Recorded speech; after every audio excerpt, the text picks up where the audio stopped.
3, 2, 1. And we are live here again. Maybe some of us were just hanging out on the Fanboy Cantina channel with Fanboy G and me. And now here we are diving in to a Svengoolie birthday. Fanboy G, long time no see. It's been a minute, Mr. C. I think it literally has been about a minute. How are you doing? We just had a really good conversation on some 2023 action movies, some 2024 pending upcoming action movies over on the Fanboy Cantina channel. That was a lot of fun. And here we are jumping back in. So let's come to comments a little bit. And then we have some breaking news. So we'll just get our intro comments in and then we'll come to breaking news. We can't start a show without Chai Star saying, let's go. Let me just play with the imagery here a little bit. Michaela, welcome back. Michaela, good evening. Happy Svengoolie Day from the one and only Storm Goolie. Is that a tiny rubber chicken in your picture there, Michaela? I believe so. That's a dynamite thing. All right. As we were just joking around on the Fanboy Cantina channel, Chai started saying wardrobe change. So, all right, here we go, pal. Full on St. Patrick's Sven recognition. And it was, as we pointed out in our text thread here, which was not on the YouTube, interesting juxtaposition. The guy that didn't used to want to go for cosplay is now the guy who's rallying the most for cosplay. So in response to Chai Star G calling for cosplay, we're entering not just Svengoolie birthday season, but St. Patrick's Day is coming. And so here we go. So now let me come back to let me flip around and Fanboy G, you had dropped this news on me. I didn't catch it first. Breaking news. Talk to me. What is the breaking news? Well, yeah. So Super 7 earlier in the week posted about a black and white version of the Svengoolie reaction action figure. So that is cool. You cannot pre-order it. I think you can't pre-order it just yet. Actually, Warner had reshared the Super 7 promo post on the Svengooligans Facebook group. But yeah, it looks great. It looks really great. I don't think it's really a surprise because when we talked about the figure way back a handful of months ago when it first got released, the listing said color, right? So it kind of made you want, what could it all mean? What could it all mean? Is it going to be a tie-dye version? Is it going to be a black and white version, a glow-in-the-dark version? Maybe there's still going to be a glow-in-the-dark version, but that is cool. Yeah. And now I don't know if this. I was going to go share screen, but it looks like there's a little. Well, let's just see if it doesn't really go through. We'll just get rid of it. Oh, okay. Here we'll just close that one. There we go. So this is from All Hallows Geek. So they got some. And some other websites also had acknowledged this, but Warner, again, credit to Warner for leading us into our breaking news. So the Super 7 Sven figure there in glorious black and white.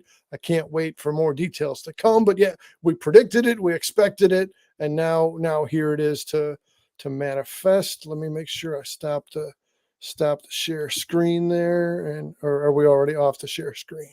I don't think you're sharing screen. Yeah, you know, with Sven, he's never been in black and white, right? Like maybe there was would there ever have been a special black and white only episode? I don't think so.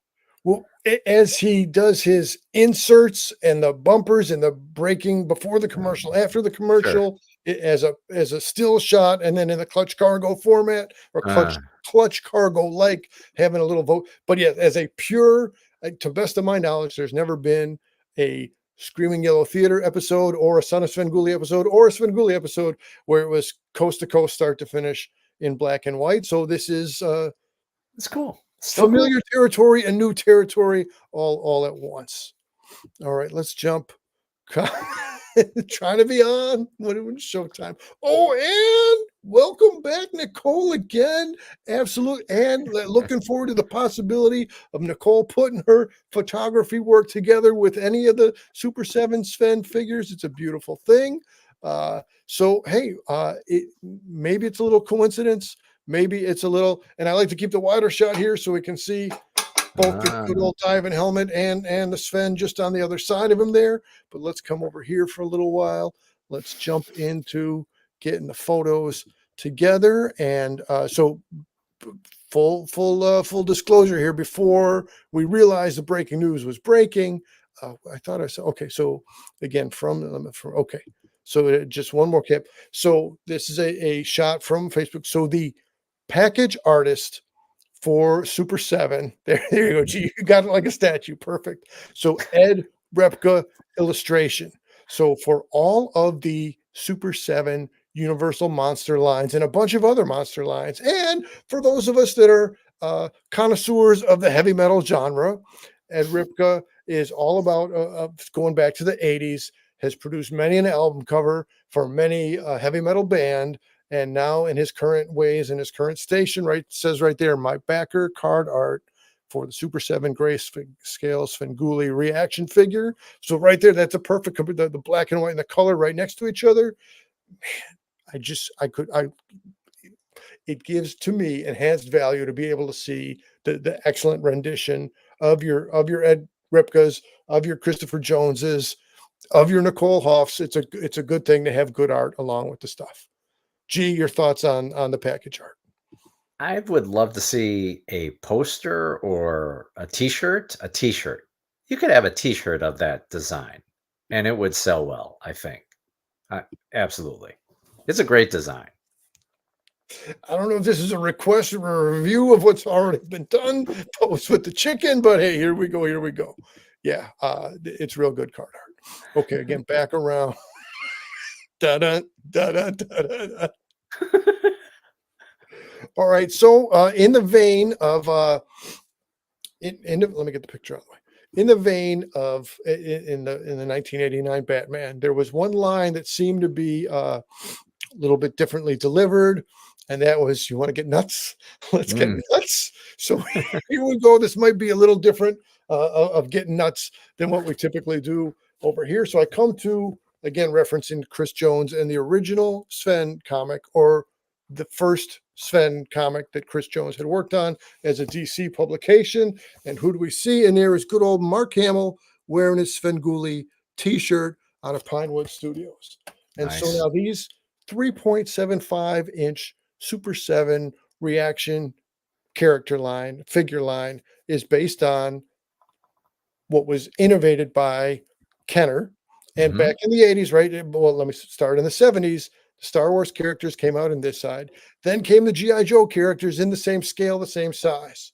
So only fitting now to bring together as Star Wars came to us from the late 70s, as Rich Koz Svengoolie made his first way around to his own show in the late 70s. We're having a thing come together. And as Mark Hamill is, as proven right there, a Svengoolie fan. Gee, what do you think? Classic. Finally. Yes. At long last, At long last. Sven and Mark Hamill take now. Gee, question: do you think they're tooling around Berwyn? Do you think they're scooting about on Tatooine? Where would you expect this to go? How would this buddy cop picture manifest itself? Yeah, I think they're on Tatooine. I think they're in Tatooine. I think they're in a different type of scum and villainy in Berwyn, like a Berwyn-esque Tatooine. Yeah, yeah, no, I dig it. All right. Moving on, moving on. Okay, now I was thinking of the forces of good and evil and a battle here. Now, sometimes we have a lightsaber, sometimes we have a rubber chicken Oh man. in a Vader versus Sven situation. Now, so let's note that in the backdrop there in Sven's right hand is the Super 7 rubber chicken that comes with the Sven character. And then I inserted the tiny Archie McPhee rubber chicken into his other hand. Maybe he's gonna give a double fisted chop towards Vader. Who wins, Fanboy G? I ask you, and commenters and viewers, I ask you, who wins this battle between Vader and Sven? I'm picturing a moment in Hardware Wars where Darth Vader is talking to Sven or adapting from Hardware Wars, and Sven cannot understand what Darth Vader is saying.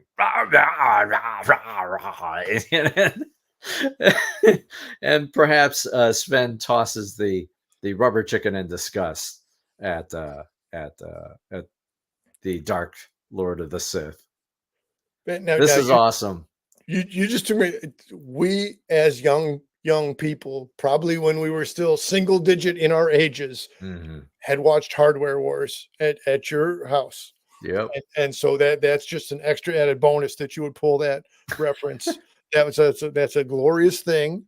Let me come to TriStar. So when we started this at our first tribute, Rich Coase at that time was 70. And at our tribute last year, Rich Coase was 71, currently 72. I'll give you another deep cuts, and this just popped in my head on the Chicago stuff, which you can find on certain YouTube channels. This was just a one-shot show uh, and the time of the mid 80s. So Rich Coase appeared without the makeup, without the gear. He appeared as Rich Coase. Emo Phillips was the main guest. Vlasta the Polka Queen was on the show, but in the Mhm. background, just again, all the machinations of the mind of Rich Coase, the refrigerator at the time of the Chicago Bears, William the Refrigerator Perry was the defensive lineman. So the refrigerator on the set, they just had like some painter's tape on it with a big number of 72. So all that I took the long way around there to answer. Rich Coase is about to turn 72. Barbie Gallus calling the duo we've been waiting for. Absolutely. Darth Gooley. There you go. Well, if Sven were to turn to the dark side, the chicken saver. See, this is what I'm talking about. All right. Barbie, Nicole has to say the money's on Sven with the sneak chicken attack. See, it's safe to bet on Sven, no doubt. Let me come out of comments so we can navigate through the pictures, pull that down. Now, in a worst case scenario here, in a worst case, if Sven doesn't physically vanquish Vader, my thought is he would go the Obi-Wan Kenobi route. If you strike me down with these rubber chickens in my hands, I will only come back stronger than you would ever realize. Uh, Mm. I just had just one more angle. And now this battle is occurring in the top of the Death Star. You can see in the background, is it the turret gun? I don't know the right name of the gun, but in the Kenner Death Star device playset, they're on the top level right there.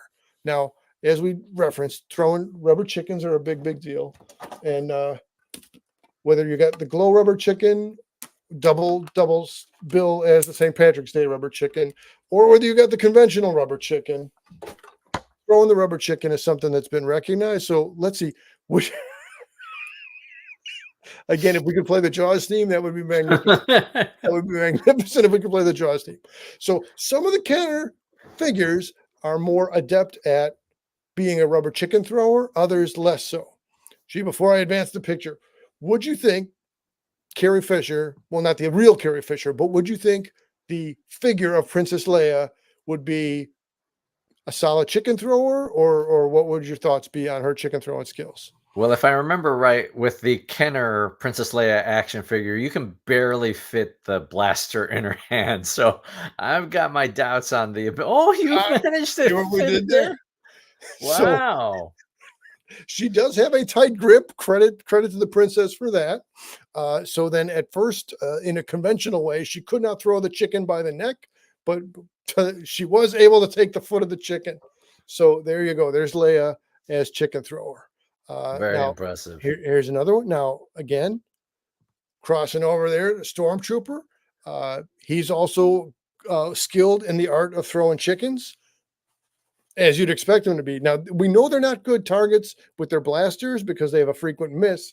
So I have to figure if the stormtrooper was in Berwyn or in the studio, and if the stormtrooper was throwing the rubber chickens at Sven, there would be a whole lot of misses. Sven wouldn't necessarily need the shield at that point in time. There would be some misses, I'm sure, no doubt. Yeah, that stormtrooper is not hitting anything. Yeah. This is low. We don't even need to shake the magic 8 ball on that one. We can just call it. It's Uh, not even going to land in Berwyn. It's going to be on like Addison or Park Ridge or anywhere, but just not roll even in Berwyn. someplace. All right, Yeah. coming to the big muscle of the house now. Chewbacca. Oh, Chewbacca, look at him. He's got a confident stance there. He knows to go underhanded to overhanded because that's the required technique. But look at it. He could even be having a conversation with the chicken. It's G, your thoughts on Chewbacca as a rubber chicken delivery source? I think, given his past history with porgs, I think he might eat that thing. He may he may have a rude awakening of oh, this thing is actually made out of rubber. You Or know, For all we know, on Kashak, maybe rubber chicken is a delicacy. Maybe. There are some unknowns here. We All right, don't know. now a lot of characters, as we have seen so far, were able to handle, manipulate the rubber chicken. Some were not. Now, one of the most ferocious battlers, one of the most ferocious warrior groups within all of the Star Wars, the original three, the middle three, the final three. We got a comment. We'll come back to it in a minute. Some of them could handle a certain battle stick, but let me tell you, Tusken Raider Ah. not able to hold the chicken down without help. Wow. Yeah, that's right. I have not looked at that action figure. I don't even know where mine is. That's amazing and not surprising now that you bring it up. No, I was gonna say I'm a little surprised that but hey, I mean it's a lot of stuff and a lot of years go A by. lot of stuff. All right, Yeah. well we did have Luke Skywalker driving around earlier. We have Mhm. featured the princess just short minutes ago, but there's somebody else who would, whether you're on the Death Star or whether you're around Berwyn, somebody else who would be highly competent in the chicken toss, and there you go. Mm. There's your Han Solo. I mean, look at him. I mean, he could laugh it up fuzzball. He's ready to go. Now, here I wish I had Greedo, because with the whole controversy of who shot first and was it Han or Greedo, I, maybe I'll have to go out and pick up a Greedo figure just for the purpose of having Han Solo deliver a rubber chicken across the face to Greedo. Nice. Nice. I always felt like with that Han Solo figure that it looked nothing like Harrison Ford. Let's revisit. I Yeah. mean, who is that? Who is that exactly? Yeah. Well, let's say back in the day they had, maybe less ability. So would we say that Carrie Fisher looks more like Leia and Han? Would we say that the actual real life Carrie Fisher is better represented by her Leia figure, and the real life Harrison Ford is less well represented by his Han Solo figure? No, I'm gonna go with yes. I'm gonna go with yes. That who the heck is this guy? Yeah. All right, and again, just we wanted to but the photos. Ah, Here we go. The full. Now this one I should have reinterpreted into black and white also, but I just wanted to get a good lineup there. The full cast, and again, credit to my wife for keeping her Star Wars uh, collection altogether, that including the Death Star playset, the land speeder, and the individual figures that you see here. Okay, so speaking there, yeah, again, we're a little out of sequence and stuff, but you know what? Hey, they got a lot of ground to cover. They got to get around Berwyn, they got to get around Tatooine. Uh, and what I say? Okay, so speaking of Berwyn now, there we go. Still in the epic battle. In as those of us from the movies will remember, in the bottom of the Death Star, down the chute, there's the trash monster. So, okay, I'll just go around. So, how is Sven going to get out of this one? The stormtrooper's closing in on him. He does he have the grappling hook? Is he going to do a backflip?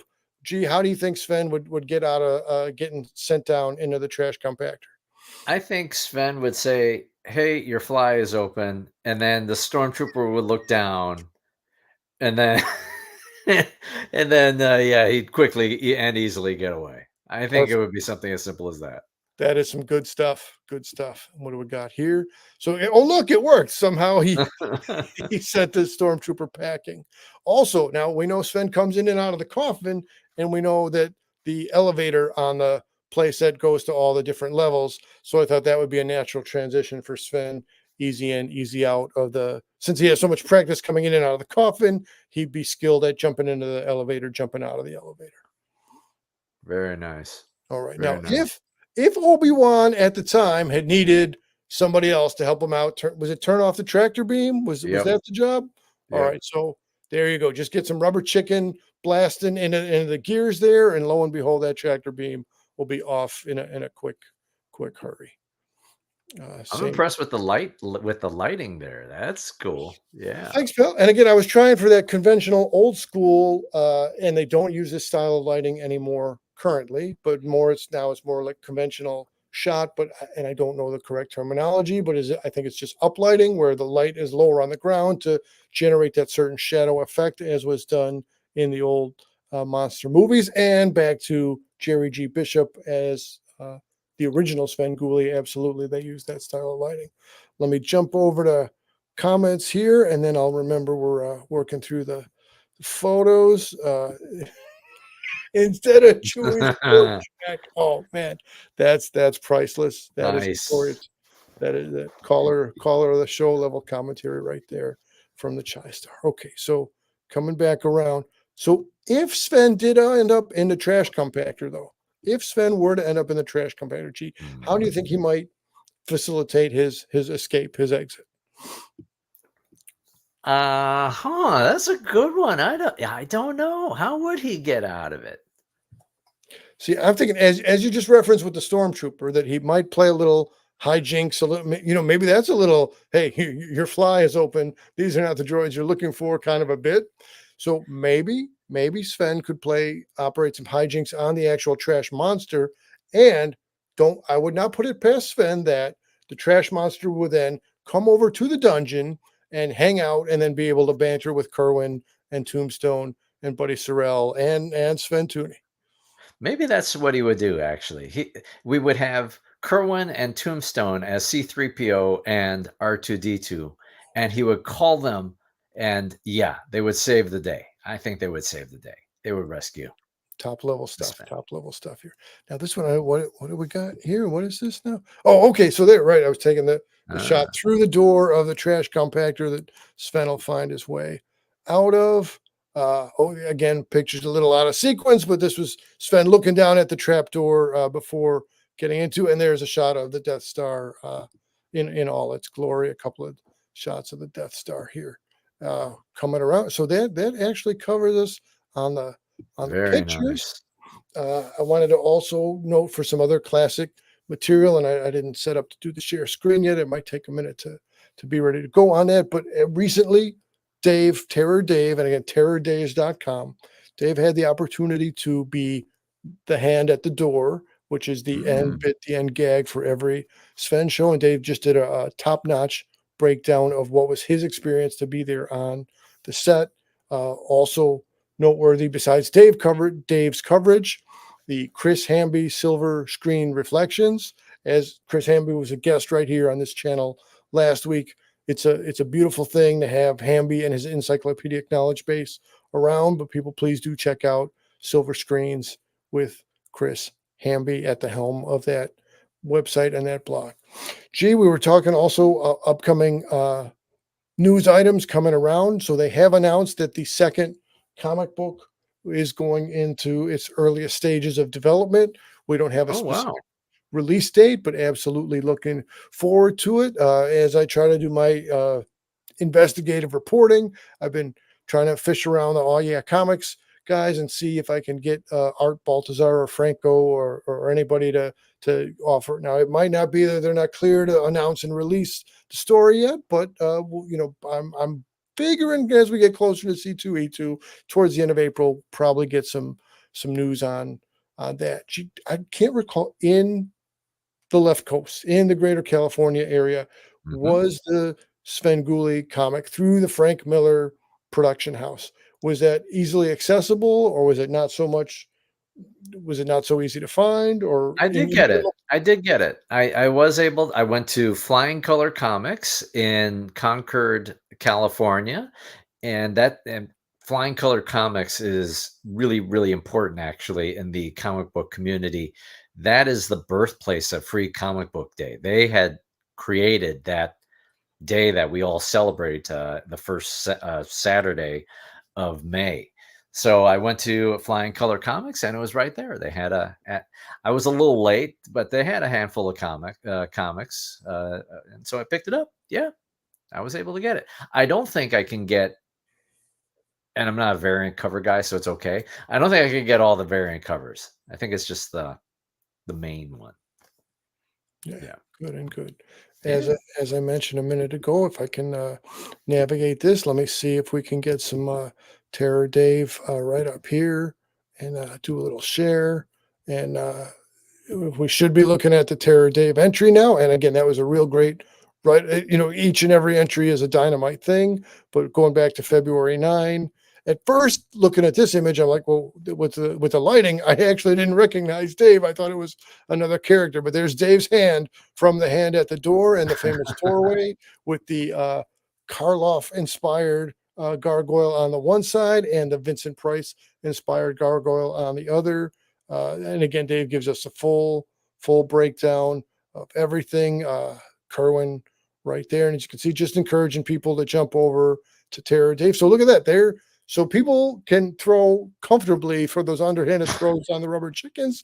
Now there, behind the scenes stuff is only you can get on Terror Dave's. There's what do you call a group of chickens? It's not a gaggle. It's not. Well, whatever we call a group of chickens, a flock, a herd, what have you, there's a Yeah. bunch of them. And again, start to finish. Oh, and now we got Nostalgia Ferratu together. So that's a beautiful, beautiful thing to be able to be around and being able to hang out with Dave. And let me again come back and try to end the share or there we go, stop sharing. And let me call up the good old Chris Hamby. Silver screens, and let's get on resume browsing. Here we go. I think on the MeTV store website, there's now 2 Nostalgia Ferratu T-shirts.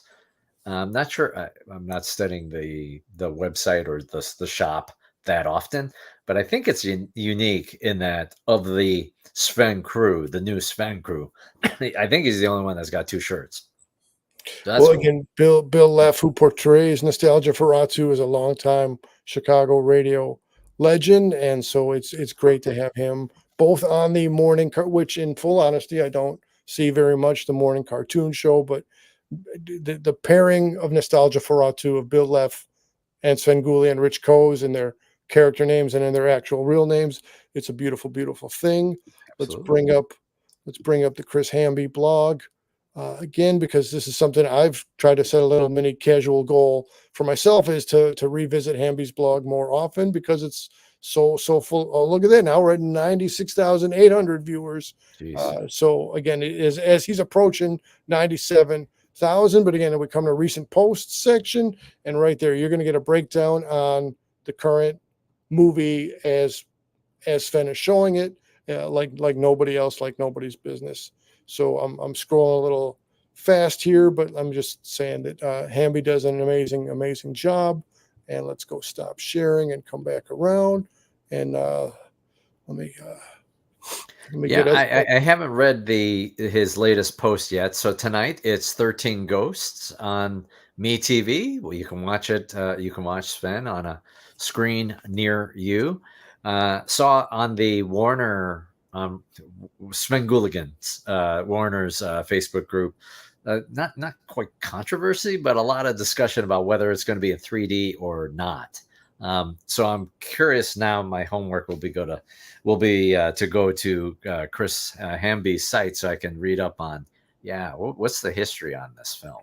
It's excellent connecting the points, my friend. Well done on that. I wasn't necessarily going to get there to connect those dots. That's why it's good to have the right other person on the other half of the screen to connect the dots. It's a beautiful thing.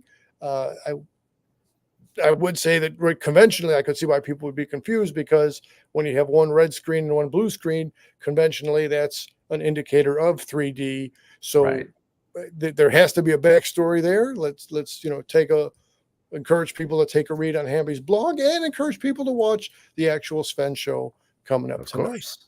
If anybody in the comments has any other Kenner comments or Super 7 comments or Sven comments before we wrap up, but this has been a pretty nice, fun evening here to be on the Fanboy Cantina channel to look at the 2023 movies and to forecast a little bit into the 2024 movies. I thank Chai-Star for being around. I thank Junkyard for being around. Michaela, we're looking forward to you coming around next week. Let me say this as a off screen, what's going on. Since Michaela was last on, she's put together, because she's a workhorse, if you will, dropping art. So Michaela's got her latest Svengoolie themed art to show us next week right here on this channel. So I'm super looking forward to that. And G, any closing thoughts? Well, if you enjoyed the two of us spending time with each other, you can catch the replay of us talking about what you said. The 20, our top, the top action movies of 2023 and most anticipated of 2024. You can follow, you can check that out on the Fanboy Cantina channel. You can watch the replay, and if you have comments, thoughts, your favorites, if we missed them or if you agree with them, post in the comments because we'd love to continue the conversation here. But for this one, Mr. C, no, I am good. This was a lot of fun. We appreciate Rich Coes greatly, right? I mean, that just such a wonderfully accomplished person, and it's great to celebrate his birthday. Again, for the third year around that we're doing this, happy birthday to Rich Coes. Specific again timestamp, and maybe in the future we'll come back and look at some Tom Skilling retirement. But as Tom Skilling started to be the WGN weatherman, just a short time, I believe it was 1978, just before Rich Coes premiered in 1979 as son of Svengoolie. So as local legendary Chicago weatherman just retired, I know they have a decent amount of connection together. So it's all good things coming around. We do have a couple of comments to check before we close out, and read live stream or a great live stream. Thanks much, Star. Thanks everybody else. Again, this is fun to be on the Fanboy Cantina channel. Fun to come around here. Happy birthday, Rich Coes, and thanks for everybody. I'm going to close us out. Catch you next time, and Michaela will be our featured guest next week.